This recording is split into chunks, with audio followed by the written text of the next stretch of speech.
अब वक्त है हरियाणा डायरी का। मुख्यमंत्री नायब सिंह सैनी के नेतृत्व में हरियाणा तेजी से प्रगति की राह पर अग्रसर है। हरियाणा सरकार ने किसानों के लिए सौगात का पिटारा खोल दिया है। सीएम सैनी की सरकार किसानों को धान की फसल पर सब्सिडी देगी और इसी के साथ सरकार किसान के लिए अनाज मंडी में व्यवस्थाओं को दुरुस्त करने का भी काम कर रही है।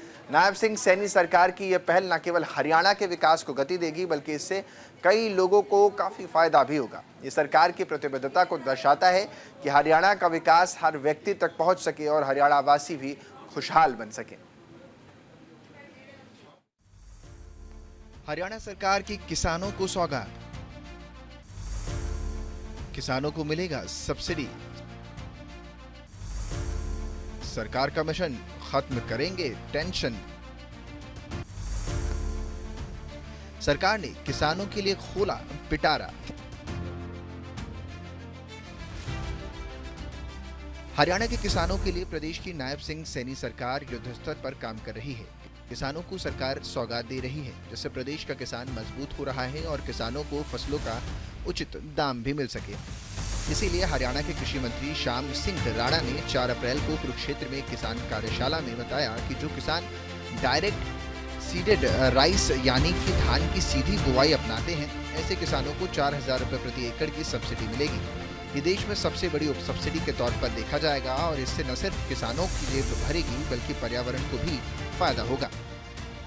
इस दौरान कृषि मंत्री राणा ने कहा कि हरियाणा टिकाऊ चावल खेती में सबसे आगे चल रहा है और वो इससे और भी बढ़ावा देना चाहते हैं। ये कार्यशाला सवाना सीड्स और हरियाणा कृषि विभाग ने मिलकर रखी थी।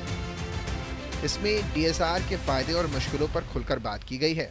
आमतौर पर चावल की रुपाई में ढेर सारा पानी लगता है, लेकिन डीएसआर में पौध रोपने की झंझट खत्म कर देती है, यानी पानी भी कम लगता है और मेहनत भी बचती है। 500 से ज्यादा किसान और कई जिले के कृषि अधिकारी वहां पहुंचे थे। सबने मिलकर ये समझने की कोशिश की कि डीएसआर से भूजल को कैसे बचाया जा सकता है और धान की खेती को आसान कैसे बनाया जा सकता है। 10 अप्रैल को हरियाणा के पानीपत, हिसार, अंबाला और यमुनानगर में तेज आंधी के साथ हल्की बारिश आने की उम्मीद है। हरियाणा और पंजाब के साथ लगते बॉर्डर एरिया में एक नया पश्चिमी विक्षोभ बन रहा है और इसी के चलते हरियाणा के कुछ जिलों में हल्की बारिश की उम्मीद जताई जा रही है। प्रदेश के कई जिले में अभी भी तापमान 40 डिग्री के पार जा चुका है और लोगों का गर्मी से हाल बेहाल होता जा रहा है। इसी को देखकर लग रहा है कि अब की बार गर्मी अपने पिछले सभी रिकॉर्ड्स को तोड़ने जा रही है। तो उधर अगर बात करें मौसम की, तो उधर मौसम विभाग की तरफ से भी तेज गर्मी को लेकर अलर्ट जारी किया गया है और लोगों को जरूरत ना होने पर घर में ही रहने के लिए सलाह भी दी जा रही है। हरियाणा राज्य ग्रामीण आजीविका मिशन जिला परिषद फरीदाबाद ने अनाज मंडी में किसानों के लिए कैंटीन भी शुरू की है। इसका उद्घाटन पूर्व कैबिनेट मंत्री और बल्लभगढ़ से विधायक मूलचंद शर्मा ने किया। इस मौके पर उन्होंने कहा कि किसानों की हितैषी हरियाणा सरकार ने मंडियों में किसानों के लिए 10 रुपए भोजन उपलब्ध कराने के लिए कैंटीन खोलने का जो काम किया है वो बेहद सराहनीय है। किसानों को दी जाने वाली ये थाली लगभग 25 रुपए में पड़ती है, जिसे सिर्फ 10 रुपए में ही किसानों को दे दिया जाता है। बाकी पैसे का खर्च सरकार उठाती है। तो बल्लभगढ़ मंडी में पहुंचने पर मंडी के सचिव इंद्रपाल सहित आढ़तियों ने पूर्व कैबिनेट मंत्री पंडित मूलचंद शर्मा का स्वागत भी किया और इस मौके पर उन्होंने कैंटीन का रिबन काटकर शुभारंभ किया है। इस मौके पर विधायक मूलचंद शर्मा ने खुद थाली खरीदी और उसका स्वाद भी चखा। कैंटीन गेहूं खरीद के समय में 2 महीने और धान की आवक के समय लगभग 3.5 महीने खुलेगी। इस मौके पर महावीर सैनी, काले प्रधान, महेंद्र वैष्णव, अनूप नागर सहित आढ़ती और संघर्ष महिला कलेक्टर महासंघ से जुड़े सभी सदस्य भी मौजूद रहे।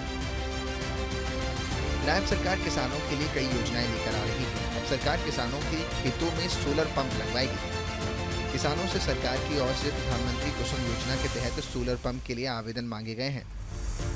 आवेदन करने की तारीख कल से 21 अप्रैल तय की गई है।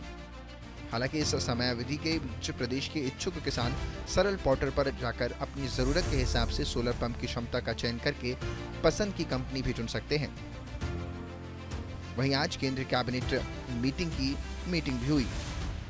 मीटिंग में केंद्रीय मंत्री अश्विनी वैष्णव ने हरियाणा के किसानों को बड़ी सौगात भी दी है। किन किन चीजों को ध्यान में रखना चाहिए, अब आपको हम ये भी बता देते हैं। दरअसल हरियाणा का परिवार पहचान पत्र होना चाहिए। आवेदक के परिवार के नाम पर पहले कोई सोलर पैनल का कनेक्शन ना हो।